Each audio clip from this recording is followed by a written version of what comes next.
என்னுடைய அன்பிற்கும் பாசத்திற்கும் உரிய தம்பி ஆம்ஸ்ட்ராங் அவர்கள்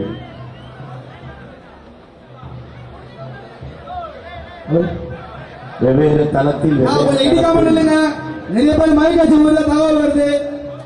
நாங்கள் இயங்கிக் கொண்டிருந்தாலும் அண்ணனும் தம்பியும் ஒரே நோக்கத்தை கொண்டிருந்தோம். அது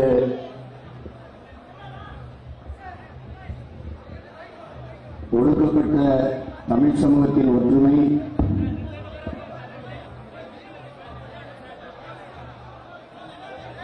அந்த இனத்தினுடைய மேம்பாடு, உயர்வு என்கிற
ஒடுக்கப்பட்ட, தாழ்த்தி வீழ்த்தப்பட்ட தமிழ் சமூகத்தின் ஓர்மை, மேம்பாடு என்கிற உயர்ந்த கனவை கொண்டு ஒன்றாக நின்றவர்கள் நானும் என்னுடைய தம்பி ஆம்ஸ்ட்ராங் அவர்கள். அவர் பகுஜன் சமாஜ் கட்சியில் சேர்ந்த காலகட்டத்தில் நாங்கள் இருவரும் ஒரு விடுதியில் சந்தித்து நீண்ட காலம், நீண்ட நேரம் பேசிக் கொண்டிருந்தோம். அப்போது நிறைய அரசியல் கருத்துக்களை, எதிர்காலத்தில் முன்னெடுக்க வேண்டிய கோட்பாடுகளை எல்லாம் பேசிக் கொண்டிருந்தோம். அதே நோக்கத்தோடு வெவ்வேறு தளங்களில் தொடர்ச்சியாக நாங்கள் இயங்கிக் கொண்டிருந்தோம். ஆனால் இப்படி ஒரு சூழல் வரும் என்று கொஞ்சமும் எதிர்பார்க்கவில்லை. இப்படி ஒரு தலைவன் உருவாகி வருவது என்பது வரலாற்றில் அரிதிலும் அரிது. அதை எதிர்பார்ப்பையும் நம்பிக்கையும் கொடுத்த என் தம்பி திடீரென்று நம்ம எல்லாம் விட்டு பிரிந்து செல்கிற நிலைமை உருவாகும் என்று நான் ஒருபோதும் நினைக்கவில்லை.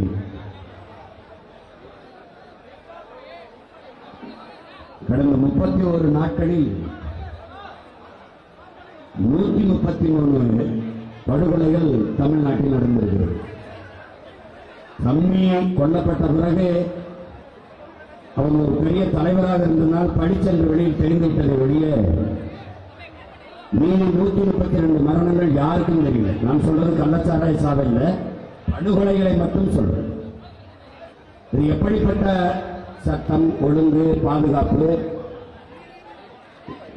தமிழ் சமூகத்தில் எல்லோராலும் போற்றப்படுகிற ஒரு அகில இந்திய கட்சியினுடைய மாநில தலைவருக்கே பாதுகாப்பற்ற சூழல் என்றால், இங்கே கூடியிருக்கிற சாதாரண அடித்தட்டு மக்கள், உழைக்கும் மக்கள், பாமர மக்களுக்கு என்ன பாதுகாப்பு இருக்கும், குறிப்பாக பெண்களுக்கு என்ன பாதுகாப்பு இருக்கும் என்பதை அறிவார்ந்த இளைஞர்கள் சிந்தித்து பார்க்கிறோம்.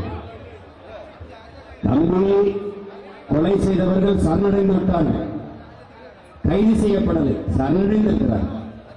சரணடைந்தவர்கள் யார்? உண்மையிலேயே கொலையாளிகள் தானா? அவர்களிடத்தில் என்ன மாதிரி விசாரணை நடத்தப்பட்டது? உடனடியாக ரிமாண்ட் பண்ணி உள்ள வச்சுட்டீங்க. அவங்கள கஸ்டடியில் எடுத்து விசாரிச்சீங்களா? எதுக்காக கொண்டீர்கள்? யார் சொல்லி கொண்டீர்கள்? கொள்ள வேண்டிய நோக்கம் என்ன? ஏதாவது இருக்குதா? அப்ப இது என்ன மாதிரி போக்கு என்பதை அறிவார்ந்த பெருமக்கள், பேரன்புமிக்க பெற்றோர்கள், எண்ணிலுமிடையின் தம்பிதமைகள் சிந்தனைக்கே நான் விட்டு விடுகிறேன். எப்படி இருந்தாலும் இது ஈடுகட்ட முடியாத பேரிழப்பு.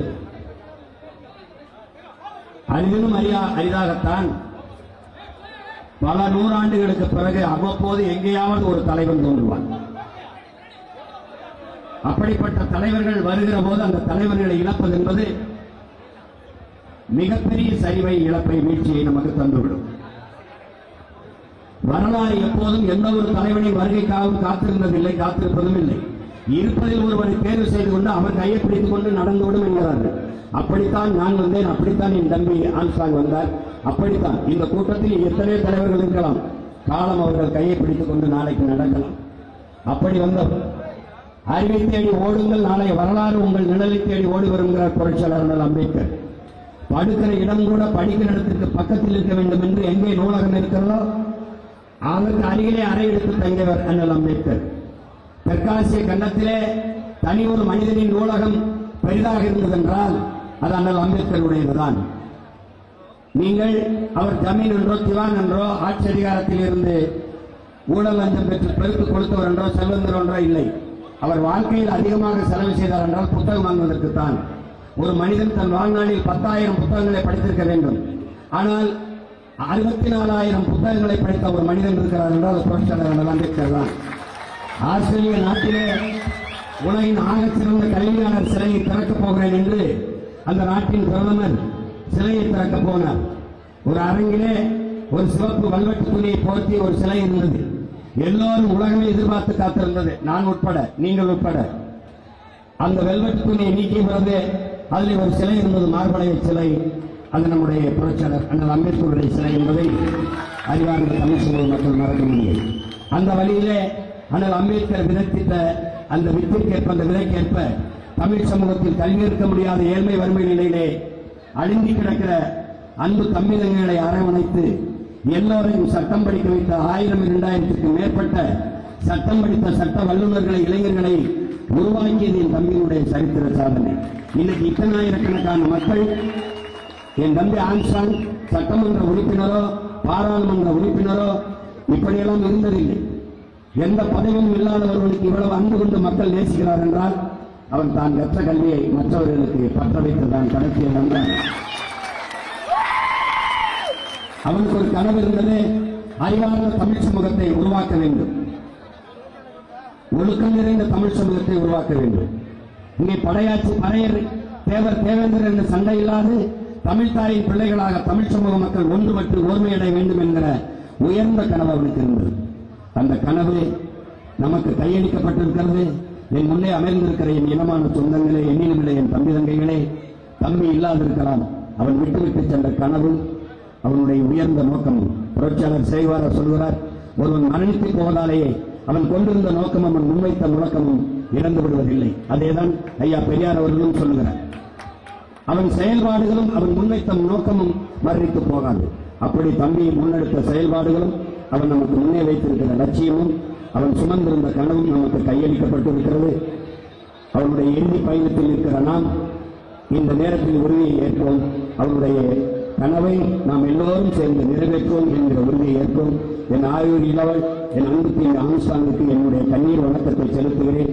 அவர் இழந்து வாடுகிற குடும்பத்தினர், உறவினர்கள், பகுஜன் சமாஜ் கட்சியைச் சேர்ந்த என் அன்பு சொந்தங்கள், உங்கள் அனைவருக்கும் என்னுடைய ஆறுதல். உங்களுக்கு அருகிலே நின்று உங்கள் துயரத்திலே பங்கேற்கிறேன். நன்றி, வணக்கம்.